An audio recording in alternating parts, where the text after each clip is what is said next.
खुद को महादेव से जोड़ दो, बाकी सब भोले पर छोड़ दो। मेरी सारी परेशानियाँ दूर कर देंगे, एक दिन मेरे महादेव सब ठीक कर देंगे। महादेव के आगे जो भी माथा टेकता है, किस्मत उसके आगे घुटने टेकती है। लोग कहते हैं पैसा रखो, बुरे वक्त में काम आएगा। हम कहते हैं महादेव पर विश्वास रखो, बुरा वक्त ही नहीं आएगा। धन दौलत को चाहने वाला बिखर जाता है और महादेव को चाहने वाला निखर जाता है।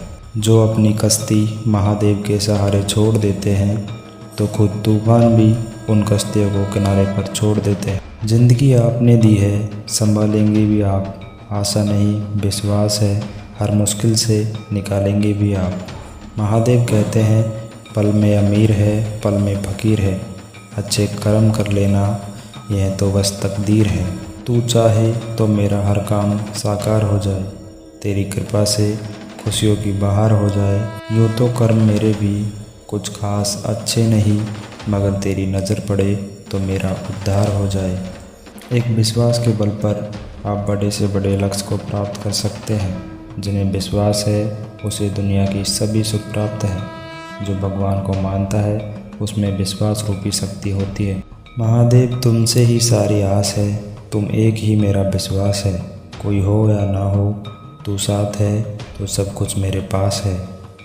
जो कुछ भी मैंने खोया है यह मेरी नादानी थी, और जो कुछ भी मैंने पाया है यह महादेव तेरी मेहरबानी थी। मन को निराश ना कर, बस महादेव पर विश्वास कर।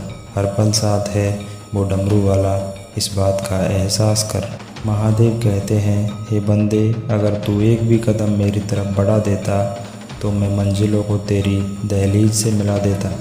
जब आप अपने शरीर को छोड़कर अपनी आत्मा को खूबसूरत बनाने पर ध्यान देने लग जाएंगे, आपका जीवन उसी दिन से खूबसूरत हो जाएगा। प्रेम वह है जो आत्मा का आत्मा से हो, प्रेम वह नहीं जो आदमी का आदमी से होता है। लक्ष्य वह सफल नहीं होते जिनमें धन लगा होता है, अपितु वह सफल होते हैं जिनमें आत्मा, ध्यान और मन लगा होता है। जीवन में जो भी करो समर्पण के साथ करो। प्रेम करो तो मीरा की तरह करो, प्रतीक्षा करो तो सबरी की तरह, भक्ति करो तो हनुमान की तरह, और शिष्य बनो तो अर्जुन की तरह। अंधेरे में जब हम दिए को साथ लेकर चलते हैं तो हमें यह भ्रम होता है कि हम दिए को लेकर चल रहे हैं, जबकि सच्चाई एकदम उल्टी है। दिया हमें लेकर चल रहा होता है। महादेव कहते हैं कभी किसी के चेहरे को नहीं बल्कि उसके दिल को देखो, क्योंकि अगर सफ़ेद रंग में वफा होती तो नमक हर जख्मों की दवा होती। ज़िंदगी में तूफ़ान का आना भी ज़रूरी होता है, क्योंकि तभी पता चलता है कौन साथ देता है और कौन साथ छोड़ता है। महादेव कहते हैं जो संकट में दूसरों की सहायता करता है उसकी सहायता मैं स्वयं करता हूँ। जीवन देना ईश्वर का कार्य है, जीवन का समाप्त होना समय की बात है। जीवन को जीना मनुष्य का कर्म है, जीवन के बाद भी लोगों के दिलों में रहना उसके कर्मों की पहचान है। महादेव कहते हैं जो व्यक्ति स्वयं के लिए जीता है वह एक दिन अवश्य मरता है, किंतु जो समाज के लिए जीता है वह सदैव स्मरण किया जाता है।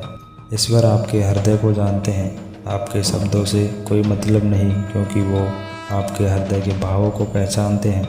हमारी प्रार्थना बस सामान्य रूप से आशीर्वाद के लिए होनी चाहिए, क्योंकि भगवान जानते हैं कि हमारे लिए क्या अच्छा है। मनुष्य को सिर्फ रोटी के लिए नहीं जीना चाहिए, बल्कि ईश्वर के मुख से निकले हुए शब्दों के मुताबिक जीना चाहिए। मन का झुकना बहुत ज़रूरी है, केवल सर के झुकाने से परमात्मा को प्राप्त नहीं किया जा सकता। प्रार्थना शब्दों से नहीं हृदय से होनी चाहिए, क्योंकि ईश्वर उनकी भी सुनते हैं जो बोल नहीं सकते। ईश्वर पर विश्वास बिल्कुल उस बच्चे की तरह करो जिसको आप हवा में उछालो तो वो हंसता है, डरता नहीं, क्योंकि वह जानता है कि आप उसे गिरने नहीं दोगे। हर इंसान के जीवन में एक समय ऐसा ज़रूर आता है जब उसे सच्चे दिल से ये महसूस होता है कि इस दुनिया में ईश्वर के अलावा कोई अपना नहीं होता। ईश्वर आप पर तभी विश्वास कर सकते हैं जब आपको खुद पर विश्वास हो, क्योंकि ईश्वर बाहर नहीं हमारे अंदर ही है। जब ठोकर खाकर भी ना गिरो तो समझ लेना ईश्वर ने तुम्हारा हाथ पकड़ रखा है। जैसे शरीर को स्वस्थ रखने के लिए व्यायाम ज़रूरी है, उसी तरह आत्मा के सुख के लिए ध्यान ज़रूरी है और परमात्मा को पाने के लिए समर्पण ज़रूरी है। इस दुनिया में कहाँ कोई किसी से पूछता है। लोग ईश्वर को तभी मानते हैं जब उनके दिल में कुछ मांगने की चाह होती है।